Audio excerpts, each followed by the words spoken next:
how to break the reactive cycle.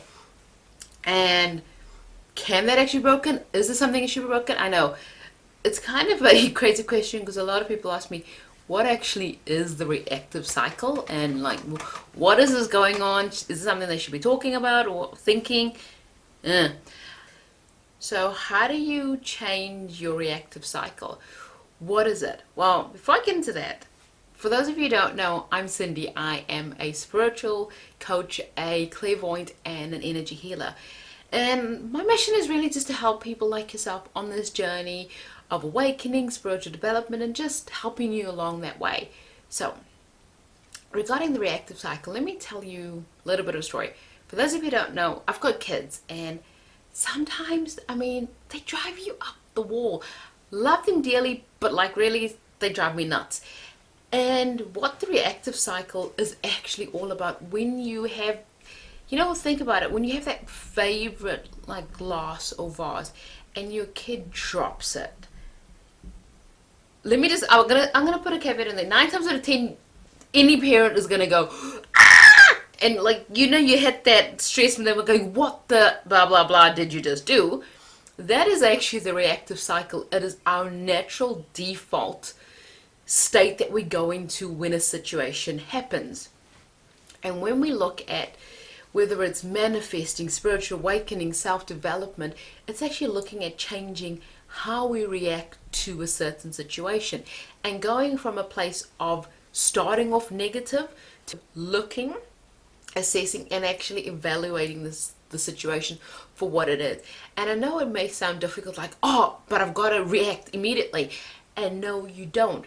That is a default way of looking at things. And so far, why you actually looking at this video is because the default has not been working for you. We can't keep going on in life on default mode and not actually taking control of our life, the way we react to things, the way we look at things, the way we do things. And breaking the reactive cycle is really easy. All that it means is you actually, when you get a situation where you can feel you going to go and get annoyed, stop, take a second, 2 seconds to actually go, hang on a minute, what's actually going on here? What's actually being said? What is the person's intention behind what they are saying or what they are doing? Did they actually mean to call me this or say it? Or am I thinking in a default mode and just being purely reactive? Or, what's actually going on? And when you take that minute and you go, hang on a minute, and if there's somebody else involved, say, just hang on a minute. What I'm hearing you say is blah, blah, blah, blah, blah. In doing that, you've already just broke that cycle, because you're not going to an automatic aggressive stance, a defensive stance, a negative stance. You're actually taking the time, processing, and coming from a place of neutrality and actually going, hey, what's actually assess the situation. So if we look at the kid that dropped the favorite vase, actually go, hang on, what actually happened 3 seconds before that?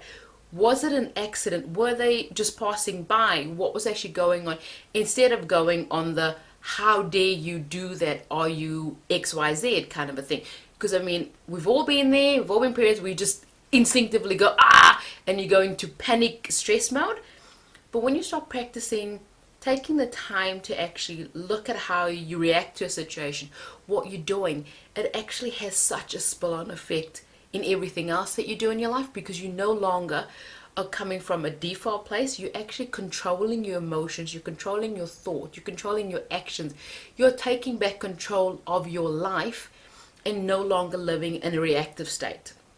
In most cases, you're actually being proactive and actually looking at the situation from an objective point of view, from a neutral point of view, and actually can navigate your way through it. Most of the time, it avoids arguments, stress, anxiety, just miscommunication, because where the one person may still be in reactive mode, you are not. And it actually just makes for quite a pleasant change of pace and the way you look at things, and in most cases, a lot more easier, calmer, less stressful life. So what I'm going to do is I'm going to encourage you to just, next time you have something that just start instantly just rubs you up, instead of going, ooh, that's rubbing me up, stop and go, hang on a minute. What's actually going on here? What is the situation going on? What is this person actually trying to say? What are they trying to communicate to me? But I'm not actually seeing the full picture. So that's my little 2 cents on being how to change your reactives, the reactive cycle. As always, let me know in the comments below any questions you have, where you are on your spiritual journey, anything that I can help you with. And as always, please like, comment, subscribe, follow, and I'll see you guys on the next one. Bye.